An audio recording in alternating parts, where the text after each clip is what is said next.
When you're working on a dream, at some point in time, a transition takes place.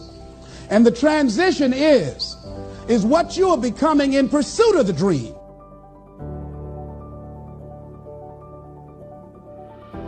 Because even if you don't get the dream, you become such a strong and powerful person. It will so change your life, you can look at something else and say, well, I think I'll go do this then. Because you have now developed yourself in such confidence and such competence in how to deal in the arena of life that you can move into another area and not miss a beat. Once you begin to discover who you are, then you really realize how you have been given authority and dominion over everything on the face of the earth, including all the dimensions of your life. But you can only do that through the struggle of life. And most people avoid the struggle. Most people go through life avoiding pain. And when you go through life like that, something in you dies. Something in you that you never activate is lying dormant in there, that you never get a chance to call on because you have not challenged yourself. Somebody said, the land of familiarity belongs to the dead. That most people like to feel like they're a king in the area of their comfort zone. They only want to do those things that they know how to do well. Osborne said, unless you attempt to do something beyond that which you've already mastered, you will never grow. So if you want to begin to grow, you've got to put something out here that you can't reach easily, that has got to make you stretch, got to make you jump for it, got to make you get back a little bit and dig in so that you can take a leap for it. And maybe you jump up there and you miss it and you skin your knees and you come back again and you bust your lip next time. But you keep on, and through that process, you learn how to leap higher. You start challenging yourself to dig deeper, and then you discover some things about you that you don't know right now. Some talents that you have in you that you didn't know that you can do. I started out just talking to kids, and now I'm speaking at corporations. Now I'm traveling. I didn't know I can do this, but had I not given myself a chance, and I'm saying to you, give yourself a chance. Here's something else. If you want to begin to make your stuff happen for you, I think that it's very important that you start trusting yourself. Listen to yourself. Listen to that still small voice within you. Don't try and make everything logical. There are some things about life that defies logic, that you just can't explain how the outcome is going to be. That once you begin to trust yourself and your ideas and your instincts, life takes on a whole new meaning, because now I want you to do that feeling that you are led. Just feel, I am led. I remember the worst speech I had ever given in my life. I let someone exploit a fear that I had. For years I had a tremendous inferiority complex because I'm not college educated. And this person knew this. And she said, let me write this speech for you. You're going to speak at Ohio State University. Those people are very educated there, and they're going to know when you make grammatical errors, and they're going to know because of the substance of your speech that you are not literate. I care about you, and I don't want you to embarrass yourself. So this person proceeded to write a speech for me. I had a speech in my mind. But this person was stronger than I was negatively than I was positive about my own thoughts. And I gave my power away. With my permission, I allowed this person to guide me to do something that I really didn't want to do. But I didn't feel enough inner strength and conviction about my skills as a speaker and the message that I had to bring to stick by my guns. And I got up there at the Ohio Union, and I read this straight speech and did not move and did not take my eyes off the page because I'm not accustomed to reading. And after I finished, some people gave me a standing ovation because I read it extremely well, and I was very tense and I was very nervous. Ladies and gentlemen, don't give your power away. You don't need anybody to approve your dream. It was given to you. If they can't see it, it's because it wasn't given to them.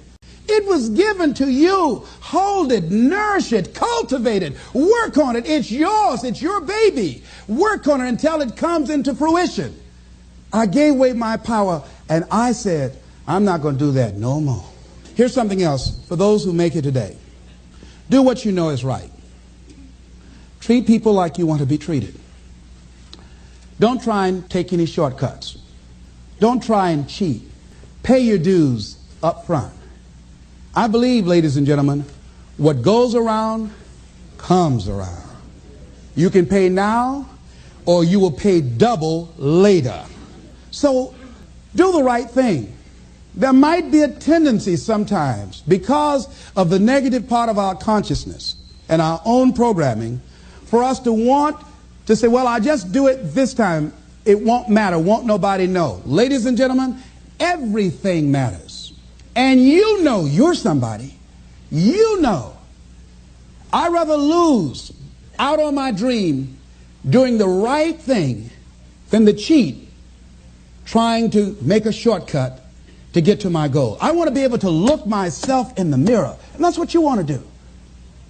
There's no saying, judge a man not by what he does, but by that he doesn't have to do. And to judge the true quality of a man is what do you do when nobody's looking. See, there's some good out there for you in the universe that has your name on it. And nobody can get your good. It has your name on it. They can't take your stuff. It's your stuff. So when you know that whatever you're seeking, it's also seeking you, you don't worry. You don't run scared. You don't think somebody's going to take it from you. You listen to your inner voice, and you always take the high road. There will be the tendency, the natural inclination to take the low road. You must resist that. Here's something else I encourage you to do if you want to make it today. Keep your agreements. Keep your agreements that you make, and establish a network of people who will also do that. Establish a network of people in your life that you can count on, that will be there for you when you need them, and you be there for them. Here's the other thing is you're working on your dream. A lot of people have been calling me saying, hey, man, I read about you in Ebony. Boy, you're lucky. Ladies and gentlemen, let me tell you something. Here's something else. 3 P's to have in your life. In working on your dream and doing your life work, you must be patient, persistent, and positive, no matter what. I called John H. Johnson for 2.5 years to get in that magazine. The first time I called him, he wouldn't talk to me. Then I was persistent, trying to find out who knew him that could invite me there to meet him or have the opportunity to speak so that he could hear me. And I met a guy who worked for him. And I said, hey, I'd like to speak for you guys free. I just want to know, will he be in the audience? They said, yes, good. I spoke and I tried to tear the microphone up. And he said after I finished, hey, young man, you're quite impressive. I'm going to have my staff do an article on you. I said, thank you, Mr. Johnson. And I sent him information on me, Federal Express. And it didn't happen. Waited for a month and it didn't happen. Waited for 2 months. It didn't happen. I started calling every month. Hello, how are you? May I speak to Mr. Johnson? I'm sorry, he's not available. Tell him Les Brown calling. I just want to say thank you very much for the article when he puts it in. I kept on doing it, kept on calling, sending new articles, sending new information on me, kept on upgrading the information on me, sending him thank you letters. Thank you, Mr. Johnson. I was always positive. I could have gotten negative saying, where did you lie to me? Why you don't tell me you were going to put me in the magazine and you didn't do it? I could have got an attitude. Be positive no matter what. Because when you are negative, ladies and gentlemen, you're sending out negative energy and you're blocking your good. So don't send out any negative energy. Don't take it personal. I didn't care what he thought of me or the staff, that I was a nuisance to them. They get paid to deal with people like me. See, a lot of people have an idea or a dream and they give up on it. No, don't do that. Work your dream until it gets hot. See, most things don't happen as soon as we think they should happen. The messenger of misery might drop in on you and say hello. Murphy's Law might come by and thump you on the head. Any number of things can happen to interrupt your flow. It's okay. Don't take it personal. Just acknowledge what's going on. It's called life. And keep on working on your dream. Continue to keep on knocking, because this is your life. This is what you love. This is your passion. Step back. Don't judge it. If you judge it, judge not yet, lest ye be judged. Why? Because when you judge it, you invest emotion in it, and that emotion could be anger, and guess what? That hurts you. That doesn't hurt anybody else. One doctor said, the man who angers me killeth me.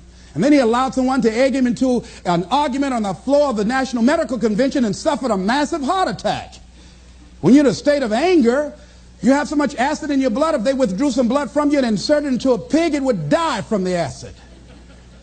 So what do you want to take yourself out early for by internalizing things? Shakespeare said, nothing is neither good nor bad, but thinking makes it so. So judge not according to your appearances, but right judgment.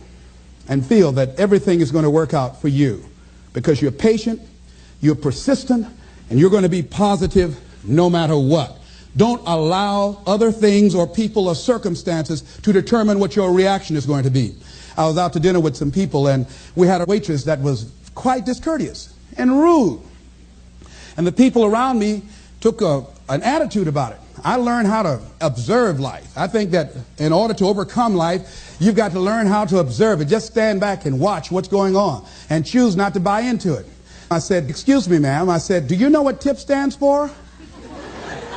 She said, no. I said, TIP stands for to ensure promptness. We've been sitting here a long time. I want to give you $5 up front to ensure a prompt meal. Would you assist me?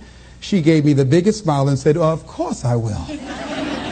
And I said, by the way, I'm not with these people. I'm going to be sitting at another table. Please put my meal over there. Serve them by themselves.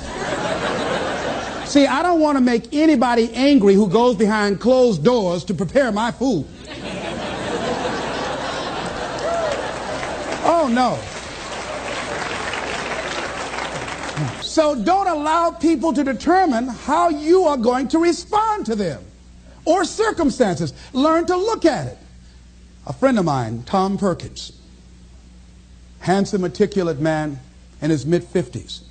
He had a tremendous business, and at the height of his success, someone was killed in his business. He was sued and lost $750,000. Lost his business, lost his family, lost his home, everything. He was devastated, ladies and gentlemen. He started living in his car. He would wash up in a McDonald's across from Howard University on Georgia Avenue in Washington, D.C. He said, Les, I was so depressed. He said, I had everything, and then one day I lost it all. He said, I didn't want to live anymore. He got some sleeping pills, and he took over 35 sleeping pills, and he laid down, folded his hands across his chest, and he said he went to sleep to die. 2 days later, much to his amazement, he woke up. He couldn't even get that right. I said, what happened then, Tom? He said, an incredible thing happened. He said he was laying there for a moment. He said, and a voice said to him inside his mind, it wasn't your life to take. That was one thing. He said, since that day, when I get any major challenges, I don't take it on myself personally. I feel that I've got somebody with me. He said, I'll never leave you nor forsake you. He said, hey, I said, God, you got to handle this for me. This is too much for me. He said, I don't sweat the...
Challenges of life. Repeat out to me, please. Don't sweat the small stuff.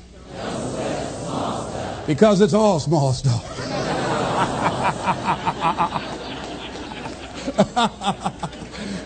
See, whatever you're worried about, if someone call you right now and say, listen, you got 2 days to live, I'm telling you, you won't be worried about your bills, ladies and gentlemen.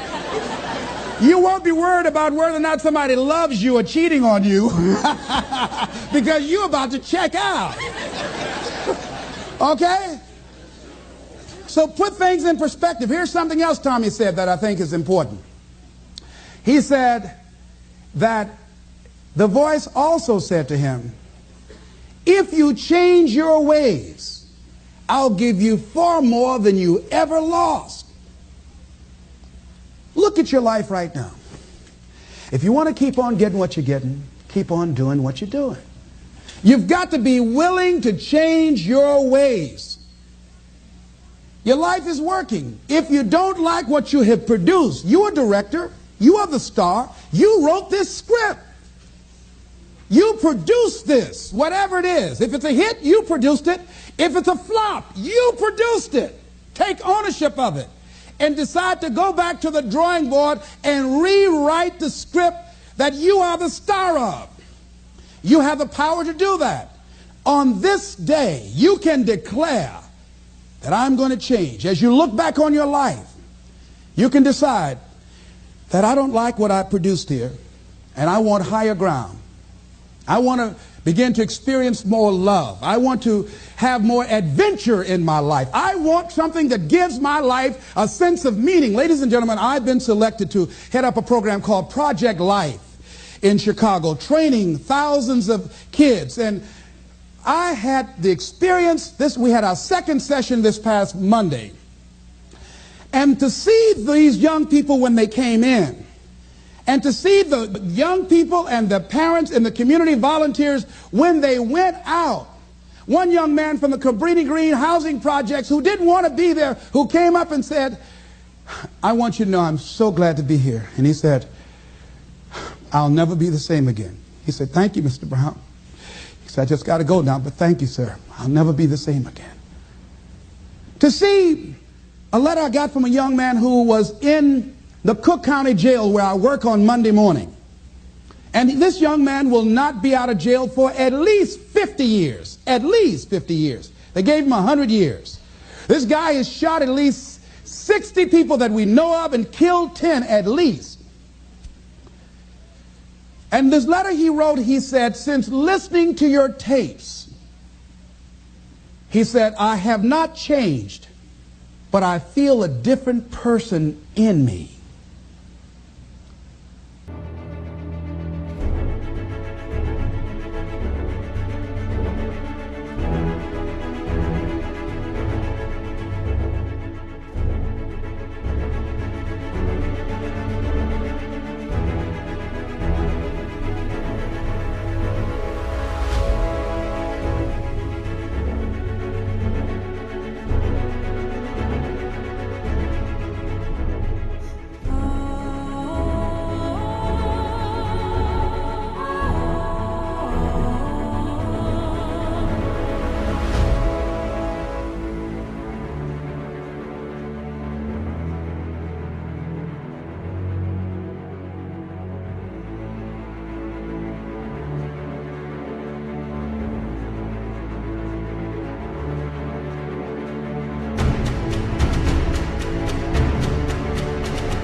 Over 70% of these young men are in there for murder. We wanted to have a two-pronged attack where we would train people on the outside and train those that are in the jails, because I believe if you cage them like animals and treat them like animals and they're out on the streets every 22 months, they're going to get out and act like animals and go back in like animals. So we said, let's take an approach. This gives me my life. This might be insane. But I felt so good. I believe, ladies and gentlemen, if we can accept the possibility of that this is the decade of consciousness. That's what I believe that this is. The decade of consciousness, if you please. A time where we can begin to create in folks' minds the idea, the possibility that we can create a more humane society, the possibility that we can create more love, communication, and understanding in relationships, the possibility that we can create the kind of respect for diversity and difference in our multicultural society, the possibility that we can begin to develop the mindset to bring out the best in people, to encourage them to achieve their greatness and support them in their dreams, that if we can, in this decade of consciousness, to begin to see and envision that happening, and that we all can play a role, that we were born for such a time as this, that we showed up for this, that we survived 1 out of 9 million sperms, and we have been chosen for this great work. Here's something else to recognize. Wherever you are on the ladder of life, and I was reading in Dr. Norman Vincent Peale's latest book called The Power of Positive Living, which I think is his greatest work, and he has something in there, a section called Comeback Power. Wherever you are in life, ladies and gentlemen, you've got comeback power. I don't care how low you are. I don't care what you have done. I don't care what you have experienced. I don't care how devastated your life might appear to be, the shambles it might be in. There's a power in you that can enable you to be stronger and better than anything that's out here. One man who came to the training, he was not a kid. And I knew he had a drinking problem, and he was looking at me, and I could smell alcohol on him. I said, excuse me, come here, come here, come here. He said, what is it? I said, let me tell you something. I want you to know you've got something in you that's stronger than that poison you're putting in your body. Do you understand me? And he was looking, he was backing up. He said, no. He said, I don't know, man. I said, it is. I said, that's why you're here. Something drew you here. And that which caused you to come, you said you want some help. And you need to be around some people that can help you get in touch with your power, because you know that your life deserves this. See, I think that the reason that we abuse ourselves with drugs and alcohol is that we're trying to numb something in us that's aching us, that's urging us, that's nagging us to do something bigger and better. It can't be because it tastes so good. That when we are deluding ourselves or polluting our minds, it numbs us where we don't have to face reality, because we don't know what we've got going for us. See, once you discover who you are, the truth of knowing who you are will set you free from ever wanting alcohol, from ever wanting any kind of drug that's going to destroy who you are. Once you begin to know who you are, it will set you free from believing, I can't see myself doing any better. Once you discover this power, the perfect essence of who you are, that's in all of us, that's permeating our being, that enable us to be the directors of our lives.